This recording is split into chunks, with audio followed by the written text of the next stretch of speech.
All right, guys. Hey, listen, I'm really excited about our conversation today with my man Daniel.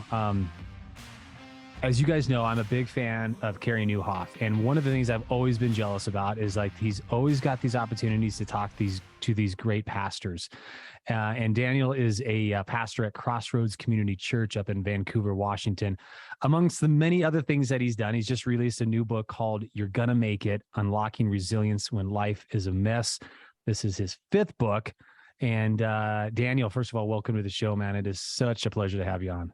Oh, Josh, I'm really excited to be here with you and everyone who's tuning in, watching, and listening. So I kind of asked you before, like, oh man, you've got another book released. That's fantastic. And then come to find out it's your fifth book. So you're like, I've done this multiple times. This is like pretty easy. Well, I mean, are you excited? I mean, is this something like, how long have you thought about this idea of you're going to make it and how to unlock resilience in life? Yeah, I mean, I'm super excited in some ways. So like, I have my beautiful bride. We have 3 kids, and it's kind of like writing a book is kind of like having a kid, where it's like, it's a lot of work. And the first time you do it, you're just like, I have no clue what I'm doing. Or some people go into it being like, I'm going to be the best parent ever. And then you get into it, you're like, I have no clue what I'm doing, and then we always joke that our youngest is our 3rd child. And we're like, man, we kind of know what this is. And like, it's not going to be horrible. So I kind of feel like that with writing books, where it's like, now I've done it many times. Like I know what it takes. But I'm excited about the message. And really the book for me was birthed in the midst of all that's gone on over the last 3 years. And mostly because the number of times I heard someone say, I don't know how we're going to make it. Or I caught myself when I'm like drinking my coffee, trying to figure out what is going on and how this is all going to work with pandemics and all this different stuff and all that has been going on. And I thought to myself, man, I wonder how we're going to make it. Yeah. And then in that moment, my faith kicked in, where it's like, no, listen, like this is shocking to me. It's not shocking to God. And because Jesus died and rose again, like we're more than conquerors through him who loved us. And so then I'd have to like preach to myself, like, listen, you don't think you're going to make it, but like, you're going to make it. Like, it doesn't mean it's going to work out the way you think it's going to work out. It's going to work out how it works out. And God's going to be with you either way. And so then I started catching myself at the church. And everyone I talked to, friends, family members, me talking to myself, my wife, our kids, neighbors, I can say, no, you're going to make it. Like this is tough, but we're all going to make it through this. And we might be weather beaten when we get out the other side, and we might not really understand what just happened, but we're all going to make it. And then I'm like, oh wait, this is a book. Like I need to unpack this more. And mostly because I write books because they're things that I want to know. Like I wish I had a resource for that. And so when I was looking at like, what does the Bible say about resilience? How do we unlock it? What does it look like to live the abundant life in a messy world? And so I just kind of went to the Bible and conversations I was having with people. And I'm like, oh, okay, here we go. We got something here. And then that's how it started. I love it, buddy. Well, and I would also say, like, it sounds like you've got a book called Crazy Happy. So it's like, you can't not be crazy happy and write a book like that. And then you got to follow up with something pretty powerful too. So you've kind of set this precedence. I'm sure that like, wait a second, Daniel he can't be upset going forward because he literally wrote a book called Crazy Happy. Well, I mean, that would be the most tragic thing and be so, but I always tell people like, I'm a fellow traveler with everybody else. Like as a pastor, I tell the folks at Crossroads all the time, like, listen, I'm not preaching down on anybody. I'm here trying to live this too. I'm dealing with it at street level, like all of us are. And so for me, a lot of times I write books, I'm like, oh, like just the other day, my middle child, who I love so much, we were talking about something. She's like, Dad, you're going to make it. And I started laughing, and she's just like, that would be a good book that you should write. And I'm like, oh, so like my kids call me on this stuff, which is good because it's that built-in accountability that helps me to take a solid step in the right direction. Yeah. So, once again, I kind of set this up in the sense of, kind of Carey Nieuwhof and all of the interviews that he's done with pastors. And I know like up in Washington, obviously you guys are faced with a lot of challenges, and I know you continue to be faced with it, as a lead pastor for your church. What does church look like now after the last 3 years than when it was pre-pandemic, I guess? Yeah, it's a great question. So, Crossroads is really solid. So what I like to tell people is that the last 3 years has been kind of like a 30-day juice fast. which, it was pretty horrible at some moments. And I thought I was going to die. And but you come out the other end of it and you're a little leaner than you were before, Yeah. but with a ton of energy. So Wow. in some ways, so like right before the pandemic, things that we had been cultivating and working on for 7-8 years were all harvesting. Yeah. And so Crossroads is like, I was brought in to be the successor of our founding pastor. And so it's kind of an anchored church. Vancouver, Washington is just over the Columbia River from Portland, Oregon. So we're in the Portland, Oregon metro area. Yeah. And so Crossroads has always been like a very strong Bible teaching, but very, appropriate for people, not high church, like you didn't have to grow up in church anyone could show up there and they would be like, oh, this is kind of cool, but biblical. And so, but really like things were right before the pandemic, everything was harvesting. It was just wild what God was doing, and then now, we're at about attendance wise, we're at about 75% of what we were pre-COVID. So we're a little lighter, but what's amazing is our engagement is way up. Yeah. So like we have a lot more people given the number of people, and it's still a huge church. So like say 75%, it's still a huge church. Yeah. But it's like the amount of engagement. So I keep telling people that this is the most exciting season of ministry that I've had in my 10 years at Crossroads, because what God is doing is so unique. For a while, it was like when we were gathering, obviously like in the state of Washington had some of the most intense restrictions of anywhere in the country. Yeah. And so that created a lot of havoc for everybody. And then once, and we only had that initial time where we weren't gathering, then we were gathering outside, and and we were trying to make it so people felt safe. But everyone's in different places, what we should do. And that's a different discussion. We just realized we had a really diverse population of people, older, and younger. And so we just wanted to try and make it as good as possible. In the beginning, people came just because like, I need to be here.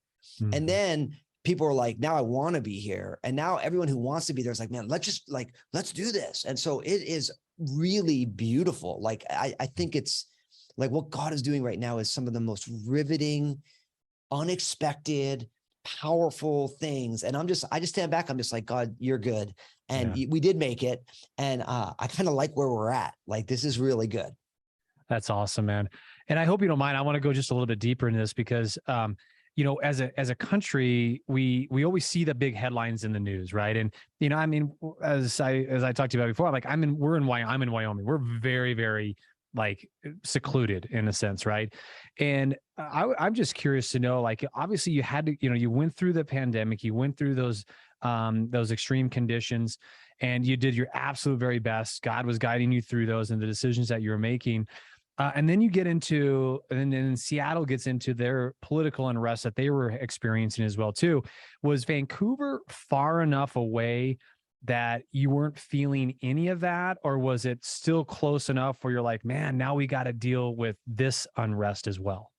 Yeah. So, I mean, because, literally downtown Portland is 15 minutes from Crossroads. Yeah. So like, that is like, you pick any town, whatever the town to the south is, that's Vancouver to Portland. And so obviously, like, Seattle had the no authority zone, but that was actually a response to Portland, because Portland had 138 straight days of protesting and rioting, and so we felt that absolutely. But it wasn't only all of the social unrest, but, in the Portland metro area, the houseless crisis. Yeah. It had been bad before the pandemic. And then it's like, you drive down I-5 and there'd just be like tent cities everywhere. Wow. And, you go into downtown Portland. I mean, even still today, you go to the Apple store in Pioneer Plaza in downtown Portland, and there's 30-foot military fencing around it. Yeah. Where buildings are boarded up. So like, we felt that very much. And so it was, it added a whole layer of more questions, and how do we navigate this, and how do we keep people with their heads screwed on straight, given all that was going on. And then obviously, even though Portland is our southern neighbor, we had situations in our own community that were mirroring all this. And so there was a lot of unrest, the political unrest, the social unrest. all of the, the differing views on the pandemic. And so it did kind of feel just like we were on like a runaway train that I don't think it was going to stay on the track.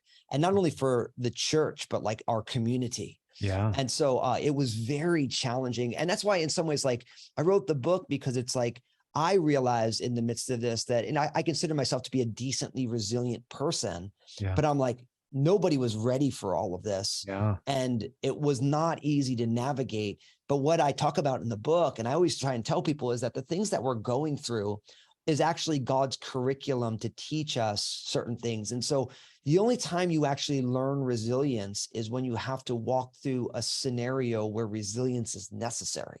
Yeah. And so, and part of what I try and do in the book, and I'm always trying to talk with people about, is that when we're confronted with things that feel beyond us, that's actually why we want to take steps of faith. And that's an opportunity for us to say, God, I'm freaked out right now. I don't know how this is going to work, but I'm going to trust you. And I'm going to continue to do the right things in the right way for the right reason, no matter the outcome, because really you want to grow me up. You want to build my character. You want to transform me to be like Jesus. And so in a lot of ways, I was learning that as I'm watching my community, our church family, our region be like it felt insane. Nothing like I'd ever experienced in my, 47 years of life or 20 years of pastoral ministry. Yeah. Well, we had when we were going through it, because the whole nation was feeling it. Of course, obviously certain areas were ground zero. But we had this, this theme that we had kind of built in with our mantra as of this idea of faith over fear. And it was something that we just spoke every single day about. And, I've heard Craig Rochelle talk about this numerous times about the fact that, going through that pandemic, that was really hard. But walking through the aftermath of that, walking through this section of it, he believes is even harder for leaders.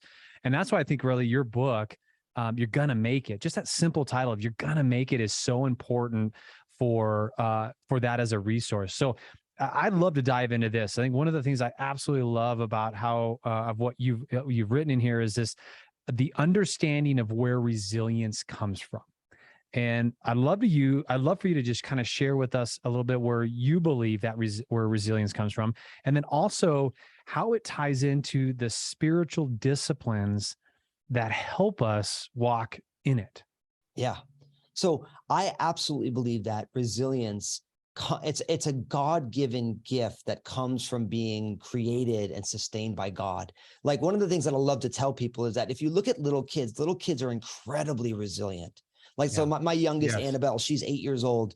And, she is one of those kids who she goes hard. She's the cutest little thing, but then she goes hard. And I just saw it the other day. She was out running around with her best buddy, and they were running, and she just bit it. She just hit the ground, road rash on the leg.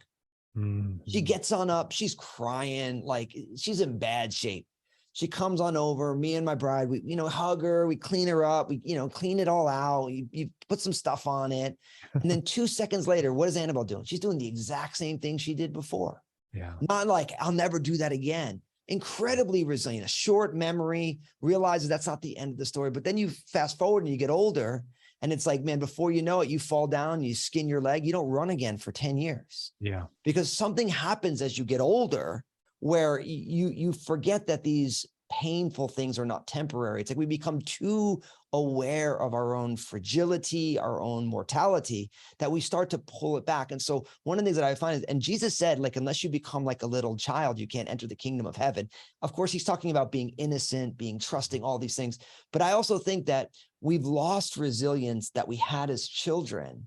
So it's already within us. So it's about uncovering what was always within us. And so one of the things, the spiritual disciplines are absolutely essential to this, because so much of what the spiritual disciplines are designed to do is to connect us with God, to remind us that the whole story is not how I feel about it, that my history with it is not the only reality. There's other things to see in it.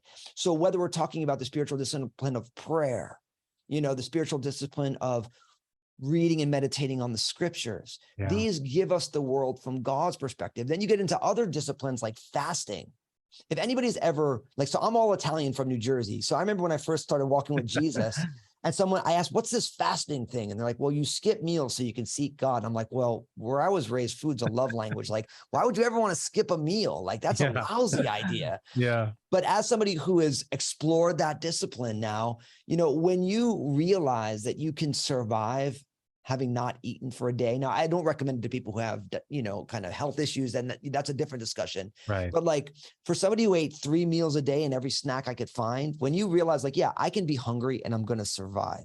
Yeah. Like fasting is a spiritual discipline because it actually unlocks resilience that like, listen, when I'm hungry, it's not the end of the world. Now, if I was hungry perpetually, that would be a different story. But you can actually, you build self-control by exercising it. Same thing, like if someone hits the gym, that's why it's like all the research, not only, of course, in the Bible, it says that physical exercise, it's profitable, but godliness is even more profitable. So it doesn't poo-poo working out at all in the Bible, and if you think about it, David was a warrior and they were much more athletically gifted than probably we are today, right. Much less bad food, much more working and using our bodies. Yeah. But anybody who works out, it's like, what do you learn when you work out? The main muscle you work out when you work out is your brain. You realize like, I'm actually going to make it through this workout. Hey, once this is over, I'm going to catch my breath again and I'm going to recover. Some days you're sore after it. But when you're sore, when you feel sore, like I feel today, I had a hard workout with my 17-year-old son. He kicked my booty. It was hard, man. He's like, he beat me up good. But now I'm all sore today, but I'm like, man, I'm happy I did that. That means that I'm growing. Yeah. See, like, so all of these things, like fasting is a spiritual discipline. It helps build resilience when you realize I don't have to eat when I'm hungry. I mean, ultimately, if you're starving and you want to eat, but you're doing it to exercise muscles that help us be able to, in the future, when we're dealing with hard things, to be able to say, listen, this is kind of like fasting. Like, I kind of want to eat, but this situation is not over yet, but I'm going to make it through this.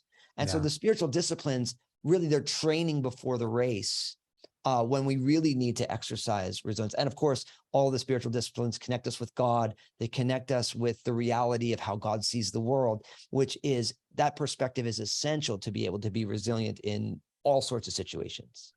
I love what you're talking about there, Daniel, is because you're looking at more ways to connect with God, right? Because oftentimes what ends up happening is that it's just a Sunday thing, right? Or maybe we're going to say a prayer over our meals, right? And I never forget, I was sitting at coffee with a really great close friend of mine. He happens to be a pastor of a local church, and I could not help but just sense this overwhelming amount of peace and joy in his life. And it was so radiant that I had to say, dude, like, what is going on with you? Like, man, you just seem so alive and at peace with life. And so he ended up describing to me that he started saying the Our Father every single day. And I'm like, there's no way it could be that simple. Like, there's just absolutely no way. And as he was talking about it, he kind of explained what he does and so forth. And then he challenged me. He's like, hey, listen, you should try that. And so I took that upon myself. And what I ended up finding out is so much of what you're talking about, Daniel, is just this idea of involving God throughout the day through different means, right? And so that was either through prayer or memorizing scripture, through fasting. And I imagine there's a number of other spiritual disciplines that you talk about in the book. But I love that you are taking the simplicity of it so that people can apply it in their lives in multiple different aspects. And the next thing you know, you're walking and talking with God throughout the entire day. Yeah. And I mean, what you're talking about here, Josh, this is the whole enchilada. Is our relationship with God should be pervasive in every moment of our lives. Yeah. And so much, the Bible says that Jesus said, and lo, I'm with you always, even to the end of the age. God says, I'll never leave you nor forsake you. So it boils down to, we live in busy lives and we have tons of distractions. I love all the distractions. I mean, people are listening to this podcast, they're watching this. It's like, so you have a device that you're watching it on, you have 24-hour internet access. You have on-demand media, you can binge watch 47 different apps of everything you ever wanted to watch. So we have tons of distractions, and all those things are wonderful. I don't think, I'm not against them, but what it does is it dulls my ability this is what I find for me, to remember that I don't need to be distracted because God's always with me. And when I'm aware of the presence of God, then his presence reminds me of his characteristics or his personality and then his purpose. So you think about that great recommendation, like pray the Our Father prayer every day. Our Father who art in heaven, hallowed be thy name, your kingdom come, your will be done on earth as it is in heaven. Just right there, first three petitions. Yeah, right. I exist to revere the name of God. So like I am here to make much of God. And the name of God is not the letters of his name. The name denotes the nature, the personality, right? Then I'm saying your kingdom come, your will be done on earth as it is in heaven. How beautiful is this? It's saying to us, listen, God, it's not about what I want, not about me building my kingdom. So, and think about how many things in our own lives, talk about getting discouraged. When you're busy kingdom building, and the person next to you is building their own kingdom and you have competing kingdoms, like that's really annoying. When you're not the center of someone's world because they're the center of their own world and I'm the center of my own world, like that's not fulfilling. But when you realize actually Jesus is supposed to be the center of everyone's world, and at best I'm in the solar system, like my life orbits around Jesus as the true north, as the center. That changes our perspective, and that also changes the way we interpret our experiences. So this perspective changes everything. And it's why I believe, people sometimes talk about, oh, well, is Christianity dead in the West? I'm like, it can't be dead, because when you look at the way our world is right now, there's less faith in God in our nation, just to say, than at any other point in our history. And people are way less happy statistically, so much less happy. And you got to say, like, well, why is everyone less happy? Well, it's simple. A self-centered perspective will always leave you feeling like you're lacking. Right. That scarcity reality. And that makes everybody bummed out. But God's like, Jesus is like, hey, I came that you might have life and might have life more abundantly. So there's a whole other opportunity for us. That's not formalized religion either. It's really about, I get to experience and walk with God day in and day out by faith because of Jesus, empowered by his Spirit. And then all the experiences that I have, God, how are you trying to bear fruit in my life? How are you trying to make me more like Jesus? God, obviously there's a bigger story than you're writing than just this experience. So God, why am I going through this? How do you want to use this to orchestrate something else? And when you start thinking that way, you start looking at things not negatively, but with hope. Like, I know my God's got a plan in this. I can't imagine what it would be, but I kind of can't wait to see how this is going to work out. Yeah. This is a great transition piece too, because one of the things you talk about in the book is trusting in God's sovereign plan, right? And I know that you put that in specifically, it's not just God's plan, but it's his sovereign plan. So I want to have you dive deep into that, but I also want to be able to open up the last part of it, which is about the renewal and letting him renew our plans with his plans. So speak into that. I know that you've got a history, of course, obviously something that obviously you were chasing for many years of your life.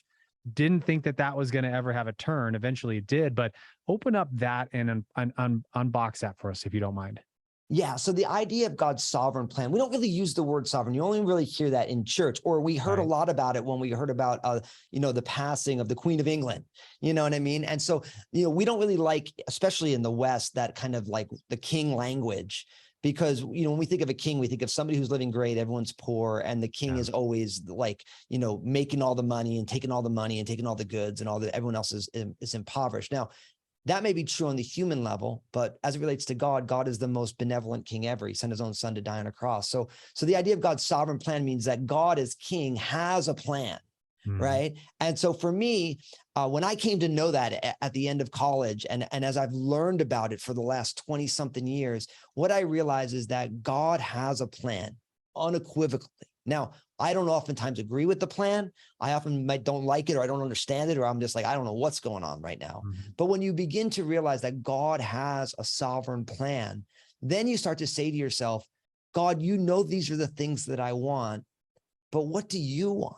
Yeah. And Lord, and if you don't want this for me, then why would I ever want it for myself? Because you're all knowing and I don't know all that much. Like you're wise. I'm kind of not, even on my best day, it's not really great. And so really what happens is that one of the ways that we unlock resilience and one of the ways that we really live the abundant life is when we begin to realize that when I am willing to surrender my plans to God's plans, something really beautiful happens. Like, so in my own life, I was pursuing a career in music. Ever since I was, 14 years old, I picked up an electric bass. And at that point, Motley Crue was big and Guns N' Roses was big. And I just was like, man, I want to be those guys, you know what I mean? Maybe not with all that, the hairspray and makeup, but like rocking the stadium, like headbanging, like, I'm like, that's what I want to do. And so literally, as I'm growing up, it's like I'm playing in bands. I get to college and I'm pursuing music, and and I get out of college, I'm going to embark on a career in music. And I was a pretty decent bass player, electric and upright bass. I could play jazz and I could rock out and all that stuff on the electric bass. And so it was all happening. But in the midst of this, what I started to realize, I mean, the year after I graduated college, in the calendar year, I played over 450 shows in 365 days. I was doing like triple headers on Sunday. Like how is that even possible, brother?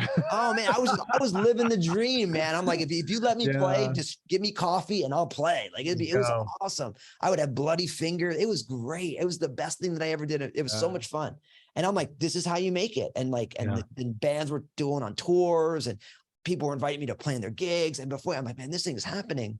And as all that's happening, I'm starting to sense in the recesses of my soul that music was my dream, but God had something else for me. And I remember we talked about fasting earlier. The first time I ever fasted, I felt like the Lord spoke to me, Daniel, music is what has been your passion and your dream. I've given it to you as a gift, but not your calling. I've called you to be a pastor, which for a guy who didn't grow up in the church, if there was ever a superlative in high school yearbook, like most likely never to be a Christian, let alone a Christian pastor, I would have been up for that award. Like I was just not that guy. But God had a plan for me in that. And it took a little while for me to be okay with that, but I stepped on and into it. And what's really cool is you fast forward all these years, not only do I absolutely feel honored, I love being a pastor. It's not easy work. But listen, what work is easy? It's my calling. But I get to play so much music, Josh. Like I get to play more music now than I did when I was doing it for a career. And I'm having way more fun because now I could just enjoy the gift of music rather than it's like, I'm trying to build my identity on it. I'm trying to like make a name for myself. So that was one of my experiences of being like, God's plan for me was better than my own plan. But the only reason I know that is because I was willing along the way to trust God, take the step of faith, and watch how it unfolded, where most of us, we just kind of fight against it, like the Apostle Paul did when he was Saul of Tarshish, where Jesus is like, it's hard for you to swim upstream. It's hard for you to kick against the goads, is what it says in my translation of the Bible.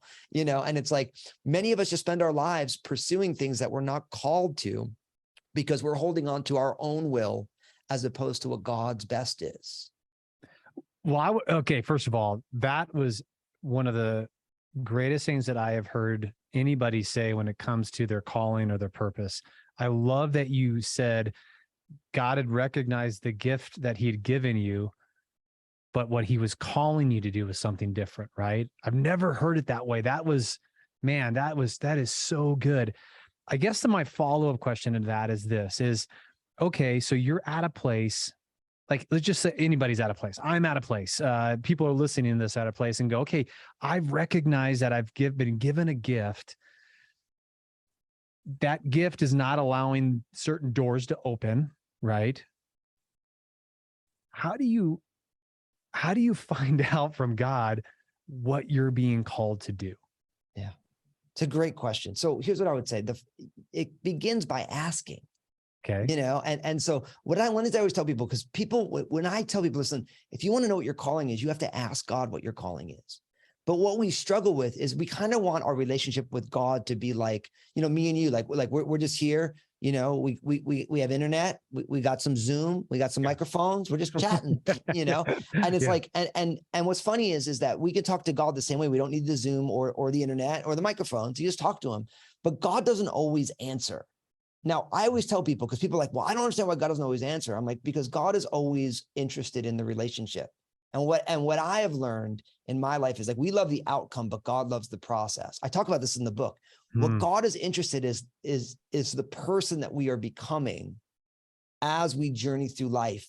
And the problem with walking by faith is you have to walk by faith. And so for me, like understanding my calling, it began with me wondering, like, is this really what I'm supposed to do? But what else am I gonna do? All I ever want to do is play music, right? Yeah. And then it hits a point where a year and a half later, and I would pray like, God, is this my calling? You know, like, and I wouldn't hear anything. So I just keep doing what I'm doing. Like, and then I go to fast, and all of a sudden I'm like, ooh, oh. And then once I get it, it's like, I have like 3 months of touring that I'd already booked. And I'm like, man, I got all these other things, all irons in the fire, and all the recording projects. And I'm like, so how am I supposed to do this? Like, what am I supposed to do with that?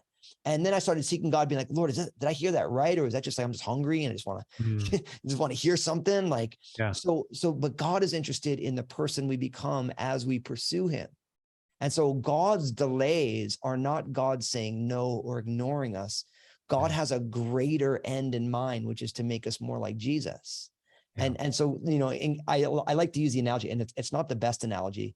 It's kind of like when a parent plays hide and seek with their kid. Like, there's something fun as a parent, not only when you don't tell your kids where you are for a while and they can't fathom where you are. Right. There's this great anticipation. Because then, you know, they get intense about it. Like, yeah. Dad's got to be here. Where is he? And then when they find you, then they jump in your arms. They give you like, and so in some ways, I think that God utilizes prayer in the same way to really get us to seek, to really seek, to be able to unmask things in our hearts and things in our lives. And then when he reveals himself to us, then we're like, oh, like, because it's one thing to pray and get an answer in a minute. It's another thing to, man, I prayed for that for 3 years. And when the answer came, it blew my mind. Yeah. Right. Yeah. And so I think that the key is you got to ask God why he created you the way he did and what his purpose is. And then once you know what that is, then the next question is, Lord, what do you want me to do with that? Yeah.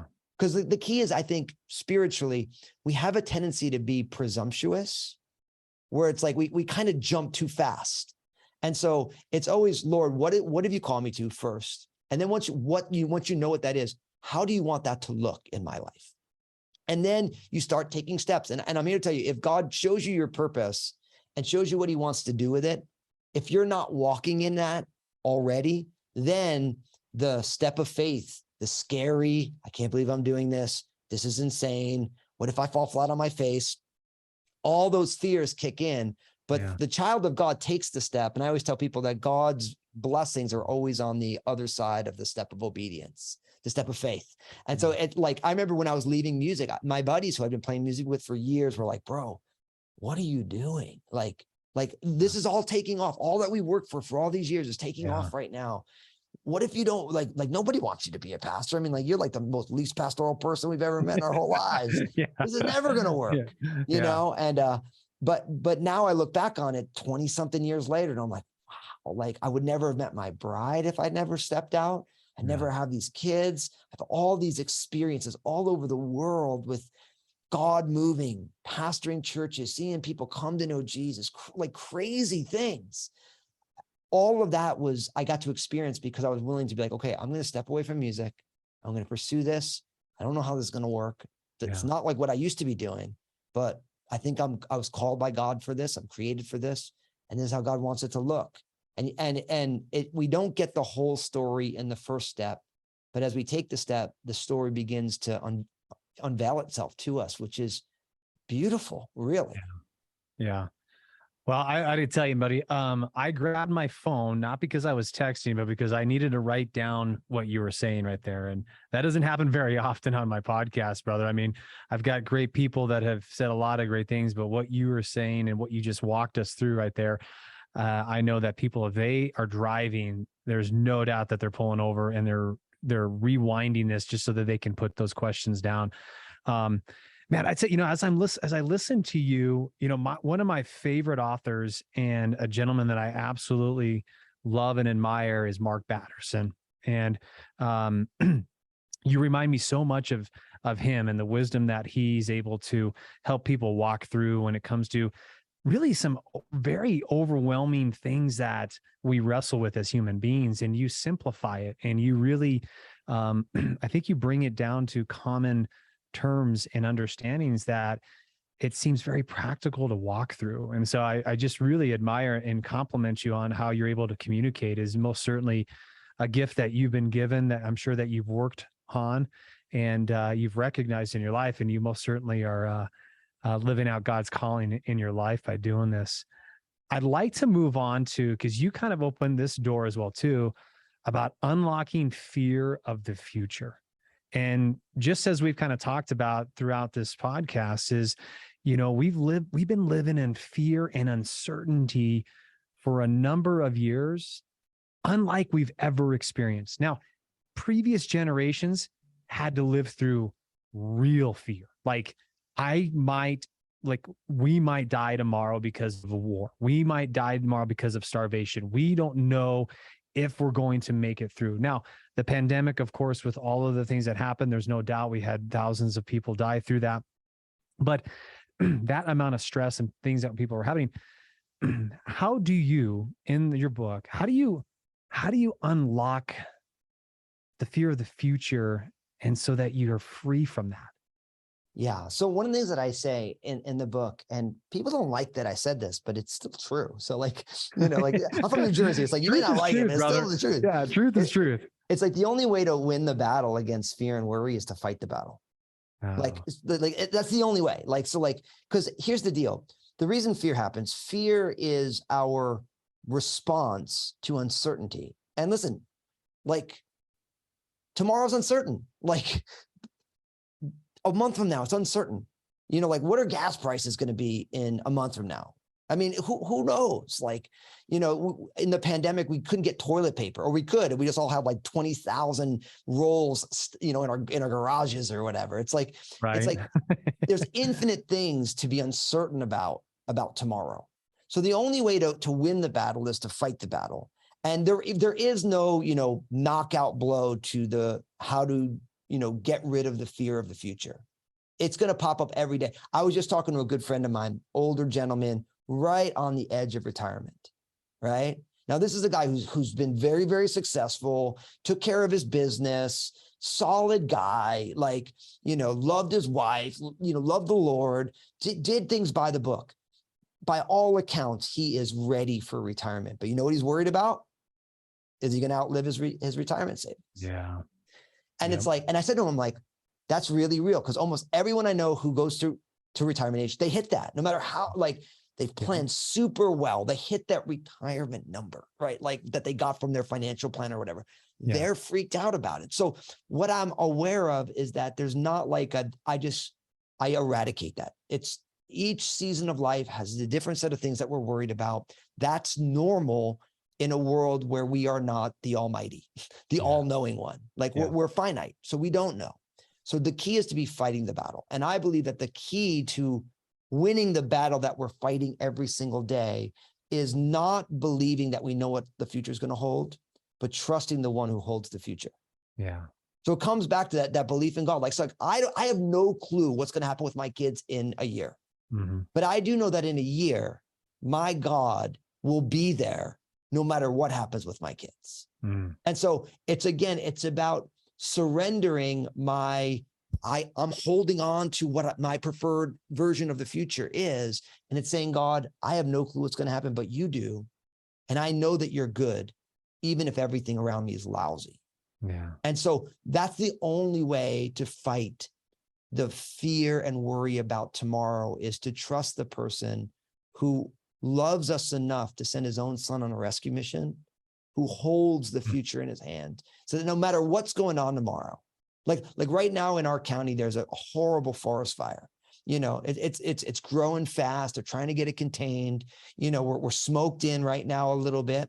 And when that's happening, you're like, man, I have no clue what's going to happen with that fire. It's far enough away that it's not like next door. I'm not on, level 1 evacuation or anything like that. So it's not that bad where I live. Farther out towards it, yeah, they got those orders, then they're watching it. But even if, God forbid, a fire comes and wipes out my whole community, God will be there too.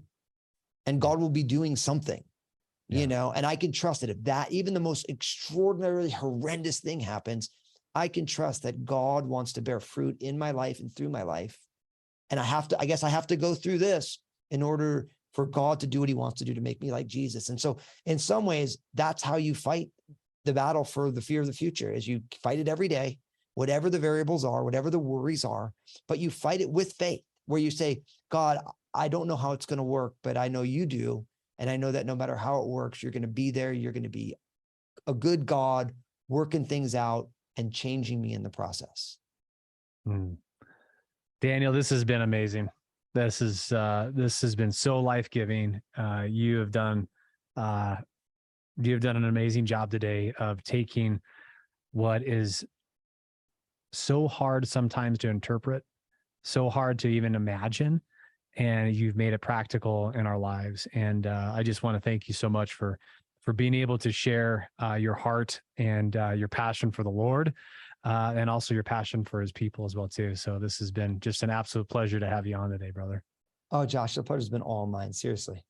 So the book just released a couple weeks ago, right? Yes. So you're going to make it, Unlocking Resilience When Life is a Mess. Where can people find it at, brother? So wherever they like to buy books, whether it's, they go to a box store or anywhere on the internet, if you just kind of pop it in there, you'll find it. And they have it in all the different versions. So people like, hey, like an ebook, or if you think my voice is so silky, I did read the audiobook version of it as well. Somebody laughed. They're like, it's so weird to hear you reading your own book. I'm like, not weirder than it was for me to read my own book, Yeah, absolutely, man. I love it, dude. I know people are going to want to follow you. They're going to want to hear more from you. What are the best avenues for them to continue to follow your career as a pastor? Yeah. So, I mean, I always tell people that wherever they like to hang out, we probably are putting some content there. So if you just put my name, Daniel Fusco, into, whether it's you're looking for additional podcasts, you're looking for, I have a radio ministry, Jesus is Real Radio. I have a TV show that's on all over the place called Real with Daniel Fusco. And then all the socials, you just put my name in there. We have, content everywhere. I think I'm even on TikTok now. Someone told me that I'm on TikTok. I'm like, oh, lucky me, I guess. Who knows? You go. Oh, man. Well, I'll tell you what, brother, as we close this up, man, is there anything that you'd love to just leave as last parting words for everybody? Yeah. I mean, if I'm just trying to tell everyone in the season, listen, you're going to make it. It's a prophetic declaration. And the reason I can say that is not because we have all the resources in ourselves to do it, but because Jesus already made it. And because he made it, we get to be more than conquerors. So just don't forget, no matter how hard it is right now, you are in the middle chapters. The story is not over yet. And realizing the middle chapters are often lousy. They're the sad music part of the movie where things are falling apart, but the movie never ends there. And so God's not done working. If you got breath in your lungs, God's not done working yet. So trust at the end of the story, you're going to see the redemptive hand of God. And I know that when we keep our eyes on that, it makes all the hardships a little bit easier, knowing that God's going to work something beautiful out of it. Love it, man. That's awesome, brother. All right, you guys. Hey, what an awesome show this was. I got to tell you, man, I was taking notes. For those of you that are watching us on YouTube, you saw me messing with my phone. And it's because I was simply just writing down all of these phrases that he was saying. And I know that they're going to be something that I continue to meditate on in my life. So I love when he said he knows your gifts and he knows your calling. And I think this is such a powerful thing. So you guys, that there is absolutely no admission for this podcast, but you do have to get into the hands of somebody that needs to hear this message from Daniel today. I know this was impactful for you, but I guarantee there's somebody in your life that needs to hear this message. Absolutely love you, and a fantastic rest of your day.